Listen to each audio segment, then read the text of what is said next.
1월 15일 새벽 하나님 앞에 우리가 함께 묵상하실 말씀은 여호수아서 10장 1절에서 15절 말씀입니다. 우리 같이 한 목소리로 읽겠습니다.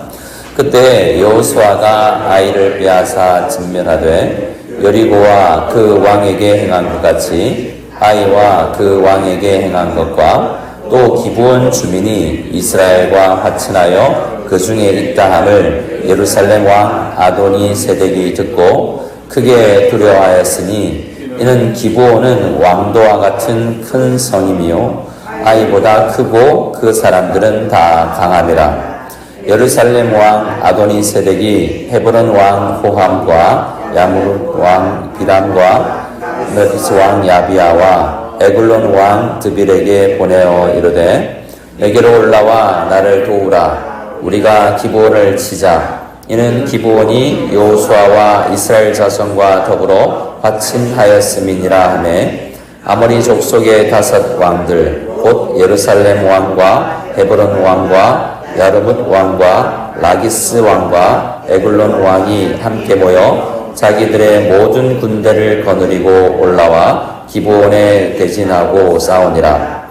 기브온 사람들이 길갈 진영에 사람을 보내어 여호수아에게 전하되 당신의 종들 돕기를 더디게 하지 마시고 속히 우리에게 올라와 우리를 구하소서. 산지에 거주하는 아모리 사람의 왕들이 다 모여 우리를 치나이다 하매 여호수아가 모든 군사와 용사와 더불어 길갈에서 올라가니라. 그때 여호수아께서 여호수아에게 이르시되 그들을 두려워하지 말라. 내가 그들을 내 손에 넘겨 주었으니 그들 중에서 한 사람도 너를 당할 자 없으리라 하신지라.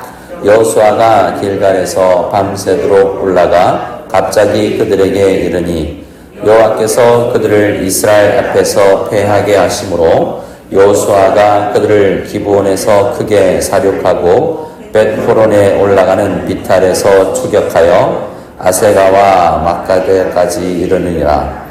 그들이 이스라엘 앞에서 도망하여 벳호론의 비탈에서 내려갈 때에 여호와께서 하늘에서 큰 우박덩이를 아세가에 이르기까지 내리심에 그들이 죽었으니 이스라엘 자손의 칼에 죽은 자보다 우박에 죽은 자가 더 많았더라. 여호와께서 아모리 사람을 이스라엘 자손에게 넘겨주시던 날에 여호수아가 여호와께 아뢰어 이스라엘의 목전에서 이르되 태양아 너는 기브론 위에 머물라. 달아 너도 아얄론 골짜기에서 그리할지어다 하매 태양이 머물고 달이 멈추기를 백성이 그 대적에게 원수를 갚기까지 하였느니라. 야살의 책에 이 태양이 중천에 머물러 거의 종일토록 속히 내려가지 아니하였다고 기록되지 아니하였느냐. 여호와께서 사람의 목소리를 들으신 이 같은 날은 전에도 없었고 후에도 없었나니 이는 여호와께서 이스라엘을 위하여 세우셨음이니라. 여호수아가 온 이스라엘과 더불어 길갈 진영으로 돌아왔더라. 아멘. 자, 우리는 계속해서 이 기브온 사람들과 같이 관련된 이야기를 계속 묵상하고 있습니다.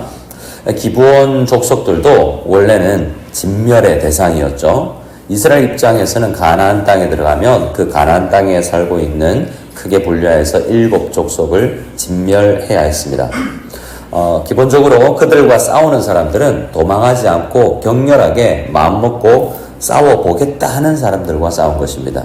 그래서 진멸되는 사람들은 그 마음을 열고 이렇게 라합처럼 기브온처럼 살아남는 사람도 있고 적대적으로 대적하는 사람들은 하나님께서 진멸하는데 결국 믿지 않는 사람들이 최후에 이렇게 멸망한다라는 것을 여호수아서를 통해서 볼 수 있습니다. 자, 이제 아도니 데색이라고 하는 한 왕이 이 마음을 먹습니다. 어떤 마음을 먹냐면 2절 말씀에 보면 크게 두려워하였지만 연합하면 우리가 그들을 이길 수 있다라는 결단을 합니다. 먼저 이스라엘과 싸우고자 하는 그 마음이 이스라엘만 먼저 치는 것이 아니라 이스라엘과 화친을 한 이 기브온 사람들을 먼저 치자라고 생각합니다.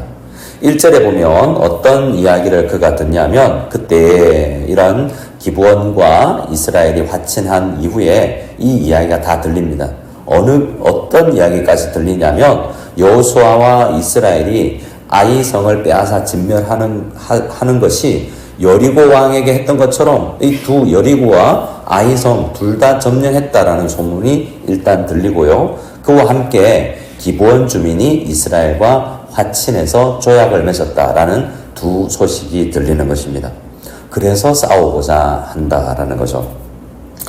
세상 세력을 대표하는 이 아도니 데색 이름은 아도니 주인, 데색은 ጼ데크라고 해서 의의 왕이다라는 겁니다. 자기가 법이라는 사람이죠.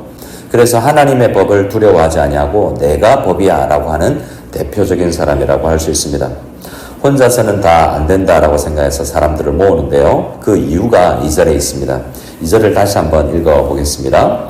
크게 두려워하였으니 이는 기브온은 왕도와 같은 큰 성임이요 아이보다 크고 그 사람들은 다 강함이라. 자, 기브온을 지금까지 우리 9장까지 묵상하면 10장을 몰랐다면 아주 소수 부족인 것처럼 느껴집니다.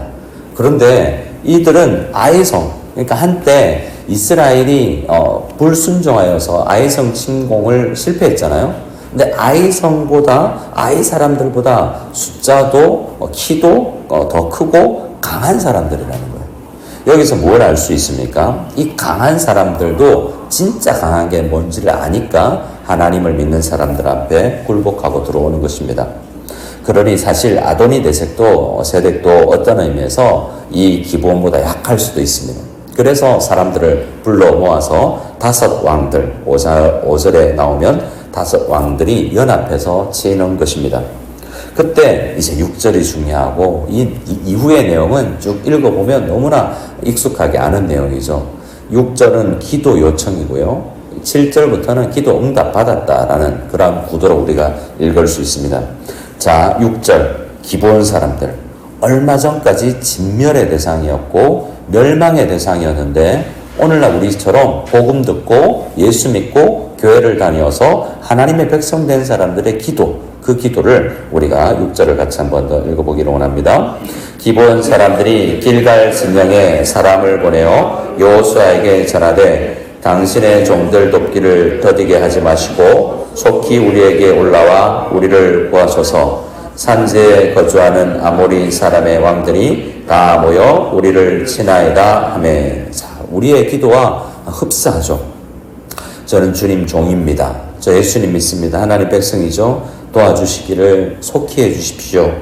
우리에게 이런 문제가 있습니다. 도와주십시오. 라고 기도하는 거예요. 자, 그 기도가 이제 응답되죠. 7절부터 응답되는데 여호수아가 모든 군사와 용사와 더불어 길갈에 올라갑니다. 싸우러 가죠. 도우러 가죠. 기도 응답이 시작되는 겁니다. 그런데요, 아이성을 점령할 때 이 60만 정도 된다고 하는 이스라엘 군사들 중에 3만 명 정도 일부만 올라갔습니다. 근데 이번 전쟁은 더 큰 전쟁이어서 그런지 모든 군사가 다 갔다고 그래요. 이렇게 간략하게 기록되어 있지만 실제 그 전쟁의 상황은 엄청났던 것이죠. 이렇게 모든 군사가 동원된다라는 것에 어떤 그 의미가 있겠냐면 우리 주님께서 우리를 도와주시기 위해서 기도의 응답을 위해서는 모든 천군 천사를 동원하든지 하나님은 우리의 기도를 들으신다라는 것을 우리가 이 말씀을 통해서 꼭 기억했으면 좋겠습니다. 8절 그때 전쟁에 나가는 여호수아에게 하나님께서 말씀하십니다. 여호수아서 1장을 피면 두려워하는 여호수아에게 하나님께서 뭐라고 말씀하십니까? 강하고 담대하라. 오직 마음을 굳게 하라. 여호와의 율법을 주야로 묵상하면서 말씀 믿고 가라. 내가 너를 떠나지 않고 너와 함께 할 것이다 라고 약속해 주셨지 않습니까? 그 약속을 하나님께서 지금도 지키는 것입니다. 그 약속 지키시는 하나님의 말씀 8절을 같이 또 읽겠습니다. 그때 여호와께서 여호수아에게 이르시되 그들을 두려워하지 말라. 내가 그들을 내 손에 넘겨 주었으니 그들 중에서 한 사람도 너를 당할 자가 없으리라 하신지라. 하나님께서 여호수아에게 두려워하지 마라. 내가 너와 함께한다. 자, 그래서 여호수아와 이스라엘은 연합군이 없는 게 아니에요. 하나님과 여호수아가 함께 연합군이 된 것입니다. 하나님께서 우리를 위해서 함께 싸워주시는 것이죠. 우리는 연약할지라도 강하신 하나님께서 우리의 군사가 되셔서 대장이 되셔서 우리와 싸우신다라는 것입니다.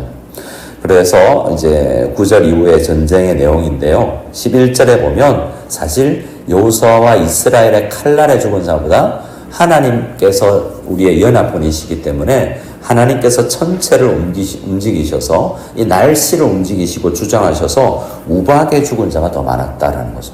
하나님께서 직접적으로 용기를 내라고 힘을 준 게 아니라 하나님께서 직접 움직이신 거. 하나님께서 천군 천사와 날씨를 주관하신 하나님께서 이렇게 개입하셔서 이 전쟁이 승리하게 된 것입니다.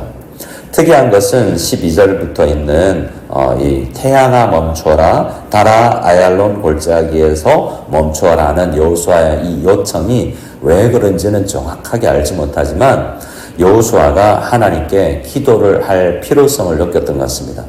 우박만으로도 충분히 이길 수 있었고 이스라엘 군사들만으로도 이길 수 있었는데 뭔가 태양이 멈추고 지금 더 날이 밝아서 이 전쟁을 꼭 하나님 앞에 이겨야 되고 더 완전히 이겨야 될 필요성을 느꼈는지 모르지만 이렇게 자연 상황까지도 하나님께서 주관하시는 것을 보여주십니다.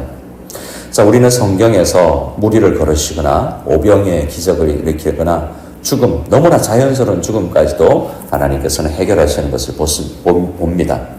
근데 그런 기적이 날마다 일어나지는 않죠. 성경도 보면 기적이 일어날 땐 많은 때가 있고요. 예수님 때라든지 엘리야 때라든지 기적이 많이 기록된 때가 있지만 다윗 때는 기적이 하나도 일어나지 않습니다. 다윗은 그 인생 40년 이상의 성경에 기록되는데 기적이 하나도 없어요. 모두 다 자기가 나서 싸우고 자기가 나서서 일합니다. 자, 그럼 다윗은 더 연약한 사람인가? 그렇진 않죠. 다윗은 더 믿음의 사람일 수도 있습니다. 하나님은 필요에 따라 이렇게 기적, 죽음을 이기시기도 하고 자연 환경을 움직이시기도 하십니다. 하지만 하나님은 다윗에게도 수많은 기도의 응답을 주셔서 특별히 그 내적으로 강하게 하시며 힘을 주시면서 또 사람을 붙여주시면서 사람들이 행하지만 하나님의 기도가 응답되는 놀라운 역사가 있습니다. 어떠한 방향이든 하나님의 기도는 응답되는 것입니다. 오늘 말씀을 신약과 견주어서 한번 생각해 봅시다. 기브온 백성은 이스라엘에 소속되었습니다. 소속만 바뀌었죠. 우리 아들 오늘 군대 갔는데 어제까지는 민간인인데 오늘 군인이죠. 소속만 바뀌었는데 그는 군인입니다. 법도 이제 군사법을 따라야 되죠. 다 신분이 바뀌면 모든 것이 바뀌는 건데 요한복음 15장에 우리의 신분은 예수님에게 속해 있는 포도나무 가지에 달려있는 우리는 포도나무 소속입니다. 그런데 요한복음 15장에 세상에 너희가 속하지 않았다라고 예수님께서 말씀하시면서 세상이 너희를 미워하면 너희를 미워하는 게 아니라 나를 미워하는 것이다 라고 말씀해 주시면서 나를 박해하는 것이다. 너희를 박해하는 게 아니다 라고 말씀하시죠. 우리가 박해를 받고 어떤 어려움이 있더라도 기본 사람들이 이 아도니 대세덱에 의한 이런 5 연합군에서 도전을 받는 것이 세상의 도전을 받는 것이죠. 핍박이 있는 것이죠. 근데 그것은 하나님 예수님을 미워하고 핍박하는 것이다 라고 이야기합니다. 사도행전 9장 말씀에 사울에게도 나타나셔서 사울아 사울아 어찌하여 나를 박해하느냐, 왜 교회를 박해했는데 왜 나를 박해하느냐 라고 말씀하시죠. 그만큼 기브온과 지금 이스라엘이 하나님이 연결되어 있고 우리가 하나님과 한 몸이 되어 있기 때문에 우리의 모든 상황을 주님께서 들으시고 우리가 기도하면 응답해 주시는 것입니다. 시편 4편 말씀에 곤란 중에 나를 너그럽게 하셨사오니 내게 은혜를 베푸사 나의 기도를 들으소서라고 기도를 시작하고 시편 4편 말씀은 내가 평안히 눕고 자기도 하리니 나를 안전히 살게 하시는 이는 오직 여호와이시니이다 라고 기도가 맺습니다. 우리의 기도의 시작은 두렵고 곤란 중에 있지만 우리가 기본처럼 기도하고 응답을 받은 것처럼 결국에 기적이 나타나든지 내가 환난 중에서도 핍박 중에서도 평안히 눕고 자는 안전한 샬롬을 주시든지 하나님께서 어떠한 형태로든 기도 응답을 해 주실 것을 믿고 주님 앞에 간절히 기도하는 이 새벽이 되었으면 좋겠습니다. 아멘.